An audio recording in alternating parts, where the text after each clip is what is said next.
G20 Bharat 2023 India. G20 वर्तमान जगत में वैश्विक स्तर पर जुड़ी हुई विभिन्न देशों की अर्थव्यवस्थाएं घनिष्ठ होती जा रही हैं।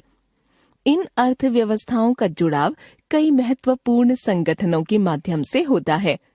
ऐसा ही एक महत्वपूर्ण समूह है G20, जिसके 18वें शिखर सम्मेलन की मेजबानी का अवसर भारत को प्राप्त हुआ। आइए जानते हैं यह समूह क्या है, क्यों बना, इसमें कौन कौन से देश हैं और यह समूह इतना महत्वपूर्ण क्यों है। क्या है G20? G20 ग्रुप ऑफ 20 विश्व की 20 प्रमुख अर्थव्यवस्थाओं का अनौपचारिक समूह है, जिसका गठन वर्ष 1999 में एशिया में आए एक आर्थिक संकट के कारण हुआ था। G20 में शामिल देश इसमें अर्जेंटीना, ऑस्ट्रेलिया, ब्राजील, कनाडा, चीन, France, Germany, Bharat, Indonesia, Italy, Japan, Mexico, रूस, सऊदी अरब, दक्षिण अफ्रीका, कोरिया गणराज्य, तुर्की, यूनाइटेड किंगडम, संयुक्त राज्य अमेरिका जैसे 19 देशों सहित यूरोपीय संघ शामिल है। इस बार इसमें अफ्रीकी संघ को भी स्थायी सदस्य के रूप में शामिल करने का निर्णय लिया गया है। G20 का प्रमुख कार्य। इस समूह का प्रमुख कार्य अंतर्राष्ट्रीय आर्थिक मुद्दों को निर्धारित करने में अपनी महत्वपूर्ण भूमिका निभाना था, लेकिन समय के साथ व्यापार, जलवायु परिवर्तन, स्वास्थ्य, कृषि और भ्रष्टाचार विरोधी एजेंडा भी इसमें शामिल कर लिए गए। बैठकें। G20 की पहली बैठक साल 2008 में वॉशिंगटन, अमेरिका में हुई। अब तक इसकी कुल 17 बैठकें हो चुकी हैं। मुख्यालय।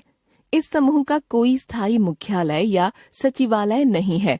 इसकी अध्यक्षता का फैसला ट्रोइका द्वारा तय किया जाता है, जो साल में एक बार इसके आयोजन के प्रति जिम्मेदार है। इस बार ट्रोइका में क्रमशः इंडोनेशिया, भारत और ब्राजील शामिल हैं।